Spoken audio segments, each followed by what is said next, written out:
السلام علیکم عزیز طلباء و طالبات۔ اس سے پہلے کے لیکچر میں ہم نے اپنے نصاب میں شامل جو موضوعات ہیں ان موضوعات کا تعارف یا ان موضوعات کو ہم نے اس کا مطالعہ کیا تھا۔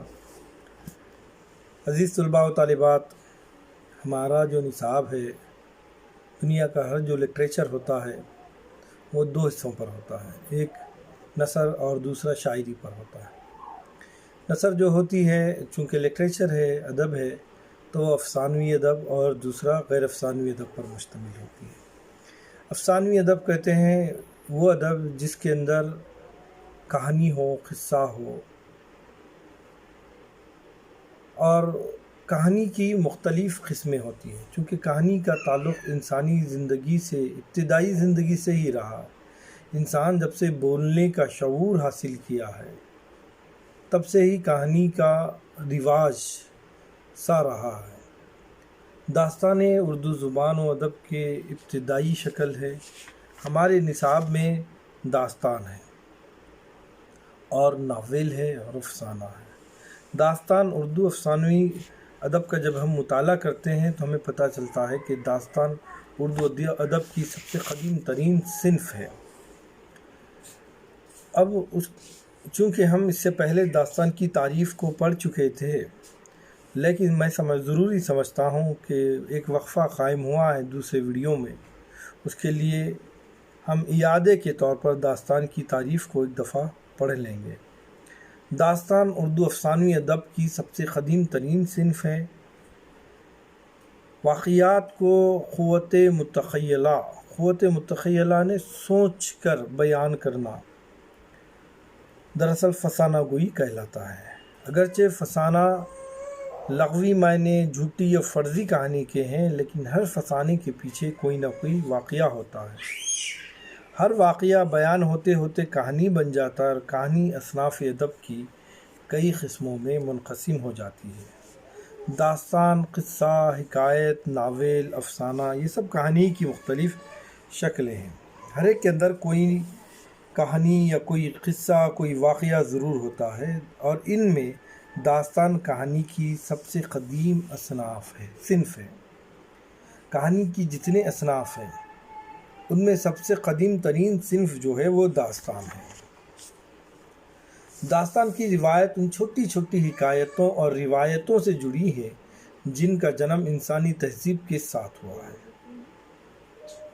انسان کی یہ فطری خواہش اور معاشرتی ضرورت ہے کہ وہ دنیا کے آلام و مصائب سے دور کسی فردوس میں رہ کر تمام شادمانیوں کو اپنے دامن میں سمیٹ لے، اور اپنے فرصت کے لمحات میں دل و دماغ کی راحت کے لیے کوئی ذریعہ پیدا کر لے۔ یعنی انسان کی تمنا یہ رہتی ہے کہ وہ کچھ وقفہ دنیا کی تمام آلام و مصائب کو دور رکھ کر، پریشانیوں کو دور رکھ کر کچھ لمحات وہ خوشی اور مسرت سے گزارنا چاہتا ہے، اور وہ اپنے کچھ لمحات تفریح کے ذریعے گزارنا چاہتا ہے، اور ان تفریح کے ذریعے سے وہ اپنے دل و دماغ کو بہلانا چاہتا ہے۔ اسی لیے غالب نے کہا تھا کہ داستان ترازی من جملہ فنون سخن ہے، سچ یہ ہے کہ دل بہلانے کے لیے اچھا فن ہے۔ یعنی بقول غالب یہ ایک دل بہلانے کا فن ہے، کہانی سننا اور سنانے کا مقصد سننے والے کا دل بہلانا ہے، اور سننے والے کا بھی مقصد یہ ہے کہ کہانی سن کر وہ اپنے آلام و مصائب کو تھوڑے سے وقفے کے لیے دور رکھ کر خوشی اور مسرت کو محسوس کرنا چاہتا ہے۔ اب کہانی کی سب سے قدیم ترین صنف جو ہے وہ داستان کہلاتی ہے۔ داستان کے اصل تعریف یہی ہے کہ یہ کہانی کی وہ صنف ہے جو بہت ہی طویل ترین ہوتی ہے۔ اگر ہم پروفیسر کلیم الدین احمد کے الفاظ میں کہنا چاہیں تو کہہ سکتے ہیں کہ داستان کہانی کی طویل اور پیچیدہ بھاری بھرکم صورت ہے۔ تو یہ تو بات سمجھ میں آ گئی کہ یہ کہانی کی صنف ہے، قدیم ترین صنف ہے، کافی طویل اور پیچیدہ بھاری بھرکم صورت میں ہوتی ہے۔ اب داستان کے موضوعات کو جب ہم دیکھتے ہیں تو پتہ چلتا ہے کہ داستان کا انحصار ایک شہزادے اور ایک شہزادی کے معشوقے پر ہوتا ہے۔ گو داستان وہ بے شمار مضامین پیدا کر لیتا ہے، مختلف اس کے موضوعات ہو سکتے ہیں۔ اب اس کے ہم اجزائے ترکیبی کو دیکھیں گے۔ داستان کے جو اجزائے ترکیبی ہیں اس میں ایک اہم جز جو ہے وہ ہے طوالت۔ طوالت کے بغیر داستان کا تصور ممکن ہی نہیں ہے، یعنی داستان کے فن کا بنیادی عنصر اس کی طوالت ہے۔ دراصل داستان اس ماحول کی پیداوار ہے جب لوگوں کے پاس فرصت اور اطمینان کے لمحات بہت زیادہ میسر تھے اور وہ غم روزگار سے بے نیاز تھے، یعنی انہیں روزگار کا کسی قسم کی فکر نہیں تھی۔ کمانا ہے، دوڑنا، جیسے آج کی زندگی کا ہم مطالعہ کرو تو پتہ چلے گا کہ انسان کے پاس اگر سب سے زیادہ کسی چیز کی کمی ہے تو وہ ہے وقت کی، روزگار کی، اور فکر معاش میں وہ اتنا دوڑا جا رہا ہے، اتنا دوڑے جا رہا ہے جس کی انتہا نہیں ہے۔ لیکن دور ماضی میں ہم دیکھیں گے تو وہ غم روزگار اور فکر آخرت سے بھی آزاد تھے۔ ظاہر سی بات ہے کہ جب انسان فکر آخرت سے بھی جب اگر وہ آزاد ہو تو ایسی صورت میں اس کے پاس وقت گزارنے کے لیے رقص و سرور کے علاوہ کوئی اور دلچسپ مشغلہ نہیں ہو سکتا، اور اس مشغلے کے لیے وہ داستانیں سنا کرتا تھا، اور داستانوں کا سب سے اہم بنیادی جز ہی طوالت ہوتی ہے۔ چونکہ اس کے پاس وقت بہت زیادہ ہوتا تھا اس لیے وہ مختصر کہانیاں اور قصے نہیں سنتا تھا، بلکہ رواج بھی نہیں ہوتا تھا۔ اسی لیے کیا ہوتا تھا کہ وقت کے گزارنے کے لیے وہ طویل ترین کہانیاں سنا کرتا تھا۔ داستان کو بڑے ہی خوبصورت انداز سے داستان میں کئی کہانیاں ایک دوسرے سے پیوست کر کر پیش کر دیتا تھا، لیکن ہر کہانی بنیادی قصے کا اس طرح پیش کرتا ہے کہ ایک کہانی ختم ہوئی دوسری کہانی جوڑ دی، لیکن اس طرح جوڑتا کہ ایسا محسوس ہوتا کہ گزری ہوئی کہانی موجودہ کہانی کا ہی حصہ ہے۔ داستان گو دوسری کہانی اس فنکارانہ حسن کے ساتھ شریک داستان کرتا تھا کہ وہ ایک ہی زنجیر کی کڑیاں معلوم ہوتی تھی، بات میں سے بات اس طرح پیدا کی جاتی تھی کہ سننے والے کو بے ربطی کا احساس نہیں ہوتا تھا۔ دیکھیے ایک بات ہے، ایک اصل چیز یہ ہے کہ داستان طویل ہوتی ہے، کئی قصے جڑے ہوتے ہیں، لیکن قصہ اس طرح جوڑ دیا جاتا ہے کہ ایک حصہ دوسرے حصے سے پیوست ہوتے وقت بے ربطی کا احساس ہمیں ہونے نہیں دیتا ہے۔ اب اس کا دوسرا اہم جو حصہ ہے وہ ہے پلاٹ۔ چونکہ کئی کہانیاں ہوتی ہیں اور ہر کہانی میں ایک قصہ ہوتا ہے، ہر قصے میں کردار ہوتے ہیں، کہانی، قصے، واقعات، باتیں ایک دوسرے سے بہتر طریقے سے جڑے تو یقیناً وہی داستان ہمیں خوبصورت سی نظر آتی ہے۔ اگر یہ تمام واقعات بے ترتیبانہ جڑے ہوئے رہے تو وہ جو داستان ہے دلچسپی کا باعث نہیں ہوتی۔ طوالت یہ داستان کا بنیادی جز ہے، ایسے میں پلاٹ کا ہونا بے انتہا ضروری ہے، نہیں تو داستان بے ربط محسوس ہوگی۔ طوالت، بے ربطی اور پیچیدگی کی موجودگی میں داستان سے یہ توقع رکھے کہ اس میں کوئی مربوط پلاٹ ہوگا، یہ عجیب سی بات ہوتی ہے، لیکن پلاٹ بہت زیادہ ضروری ہے کہ پلاٹ ہو اور وہ مربوط ہو، تبھی جا کر کہانی خوبصورت بنتی ہے۔ پلاٹ کی دو قسمیں ہوتی ہیں، ایک سادہ اور دوسرا پیچیدہ۔ سادہ پلاٹ جو ہوتا ہے اس میں کہانی سیدھے سادے انداز میں بیان کی جاتی ہے، یعنی کہانی کی ابتدا ہوتی ہے، اس کا ایک درمیان وسط ہوتا ہے اور پھر وہ اختتام کو کہانی پہنچ جاتی ہے۔ لیکن پیچیدہ پلاٹ میں ابتدا اور اختتام تو ہوتا ہے لیکن وسط میں کہانی کئی حصوں میں تقسیم ہو جاتی ہے، ادھر ادھر بھٹک جاتی ہے بیشتر اور آخر میں جا کے اس کا اختتام ہو جاتا ہے، اور اس کو ہم پیچیدہ پلاٹ کہتے ہیں۔ بیشتر داستانوں کا پلاٹ پیچیدہ ہوتا ہے تاکہ سامعین جو ہوتے ہیں، جو داستان سنتے ہیں، انہیں اس سے دلچسپی پیدا ہو سکے۔ اب اس کے بعد کا جو اہم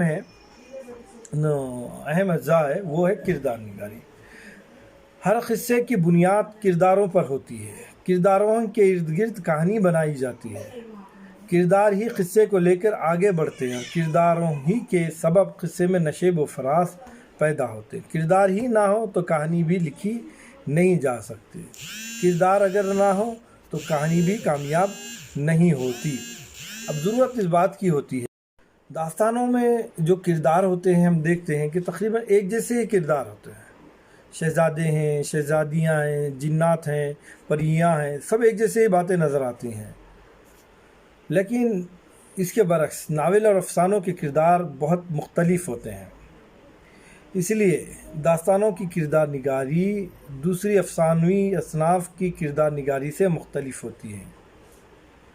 داستانوں کے کردار کو مختلف خانوں میں تقسیم کیا جا سکتا ہے، ایک وہ جو خیر کی نمائندگی کرتے ہیں اور دوسرے شر پسند کردار جو جنگ و جدل میں مصروف رہتے ہیں۔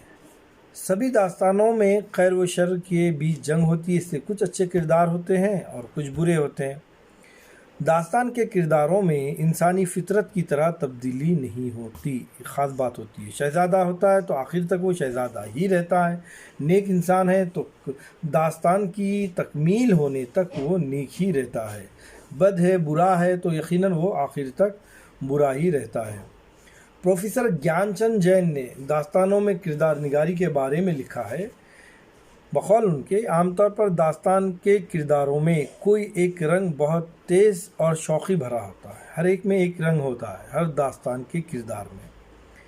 اگلے مصنف کئی رنگوں کے خوشگوار اور موضوع امتزاج سے تصویر تیار نہیں کرتے، نتیجہ یہ کہ مختلف کردار ایک دوسرے کی صدائے بازگشت معلوم ہوتے ہیں۔ کردار نگاری کا محض ایک اصول ہے مثالیت۔ داستان کا مرکزی کردار یعنی شہزادہ تمام صفات کا مالک ہوتا ہے، وہ حسن میں بے مثال ہوتا ہے، طاقت میں بے مثال ہوتا ہے اور تمام طلسمات توڑنے کی وہ طاقت رکھتا ہے، اور وہ خیر کی نمائندگی کرتا ہوا نظر آتا ہے۔ اس کے برعکس جو شہزادے کا دشمن ہوتا ہے وہ شر کا جو ہے تمام صفات کا مالک ہوتا ہوا نظر آتا ہے۔ بہرکیف کردار بہت ہی اہمیت رکھتے ہیں داستانوں میں، بغیر کرداروں کے داستان یعنی کہانی آگے نہیں بڑھی جا سکتی ہے، کردار سے کہانی جوڑی جاتی ہے اور وہی کردار کہانی کو آگے لے کر جاتے ہیں۔ ایک شہزادہ ہوتا ہے، اب وہ شہزادہ کیا کرتا ہے کہ خواب میں ایک شہزادی کو دیکھتا ہے، پھر اس کے دل میں خواہش پیدا ہوتی ہے اس سے شادی کرنے کے لیے، وہ نکلتا ہے، مصائب آتے ہیں اور آخر میں ان مصائب پر وہ قابو پا کر اس سے شادی کر لیتا ہے۔ یہ کردار کون سا شہزادے کا اگر نہ ہو تو خواب کون دیکھے، شادی کی خواہش کا اظہار کون کرے، پریشانیوں سے کون لڑے اور شادی کون کرے، ہے نا؟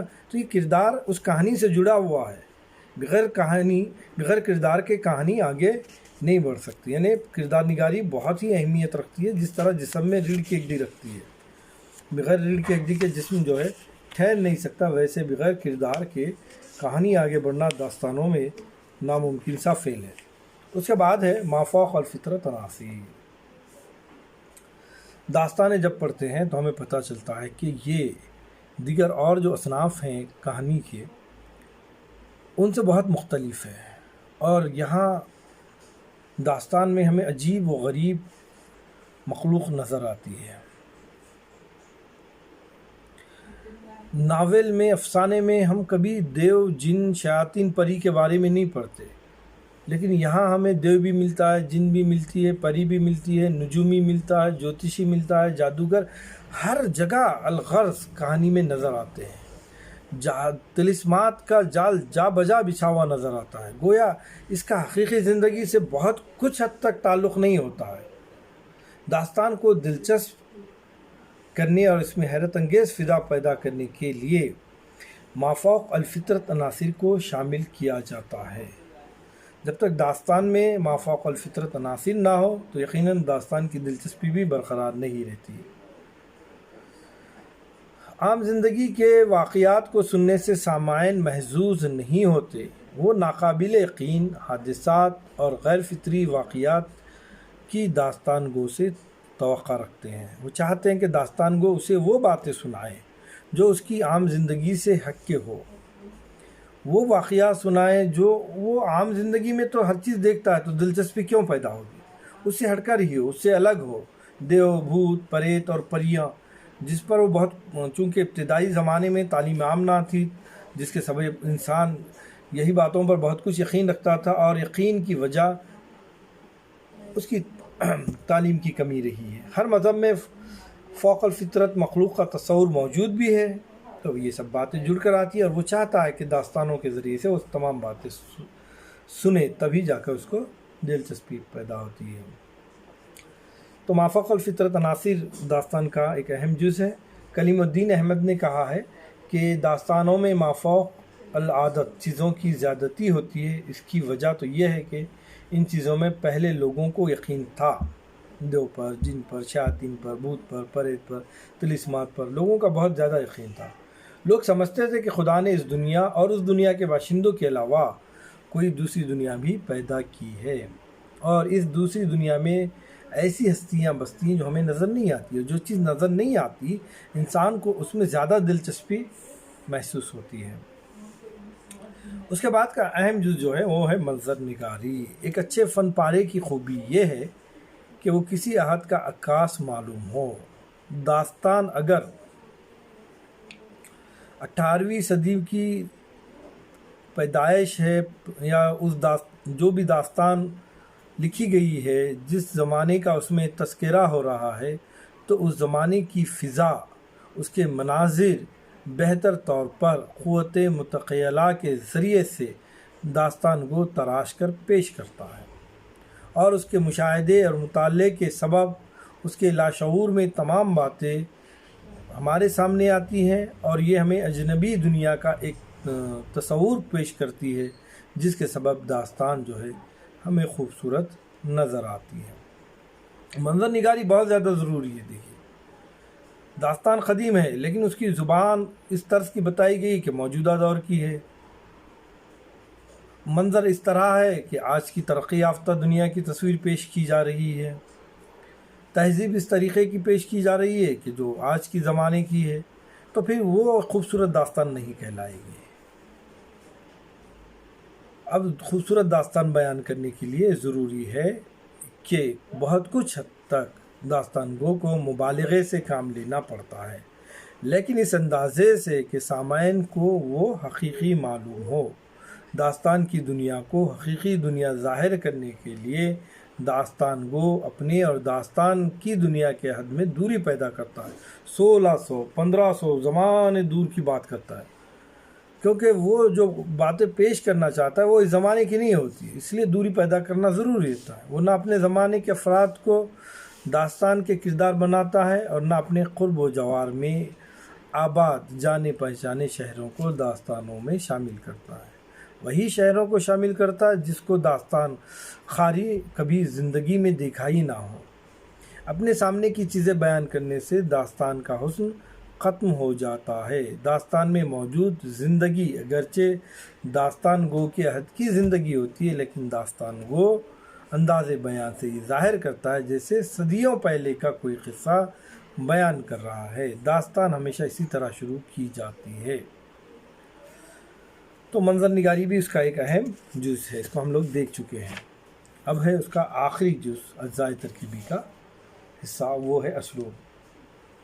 داستان دراصل سننے سنانے کا فن ہے، اور صدیوں سے سینہ بسینہ چلے آ رہا ہے، لیکن اس زبانی بیان کا انداز بھی عام گفتگو سے مختلف ہوتا ہے۔ عام جیسے گفتگو کرتے ہیں اسی طرز سے داستان گو کہانی پیش نہیں کرتا، بلکہ اس کا اسلوب کچھ اور ہوتا ہے۔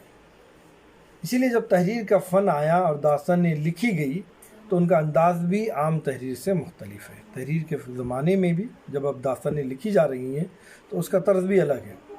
بعض داستانیں ایسی ہیں جنہیں داستان گو سناتے رہے اور زود نویس یعنی لکھنے والے ساتھ ساتھ لکھتے رہے۔ ایسی داستانوں میں زبانی بیانیہ انداز نظر آتا ہے۔ زود نویس جب لکھتا ہے داستان تو ہمیں بیانیہ انداز اس میں نظر آتا ہے، وہ جس طرح بیان کرتا ہے اسی طرح اس کو لکھتے رہتا ہے۔ لیکن جو داستانیں باقاعدہ لکھی گئی ہیں، داستان لکھنا ایسا تصور ہے، بیان کرنا نہیں ہے، تو ویسی داستانیں ان میں زبان کا پرتکلف پرشکوہ لہجہ اختیار کیا گیا ہے۔ دراصل داستانوں میں ایک ہی واقعات ہونے کے سبب اسے اس قدر دلچسپ اور پر اثر بنانا ضروری ہے کہ سامعین یا قارئین کی طبیعت تکرار کی وجہ سے مقدر نہ ہو۔ ایک جیسی بات بار بار سنتے جا رہے ہیں تو یہ جو تکرار آتا ہے اس سے کیا ہوتا ہے، قاری میں اکتاہٹ پیدا ہوتی ہے۔ تو اسلوب ایسا ہو کہ قاری جب پڑھے داستان تو اس کو ناگواریت محسوس نہ ہو۔ تو یہ تھے اس کے اجزائے ترکیبی انشاءاللہ تعالیٰ عزیز۔ اس کے بعد ہم اردو کی جو اہم داستان ہمارے نصاب میں شامل ہے اس کو پڑھیں گے۔ آج کے لیے اتنا کافی ہے۔ اللہ حافظ۔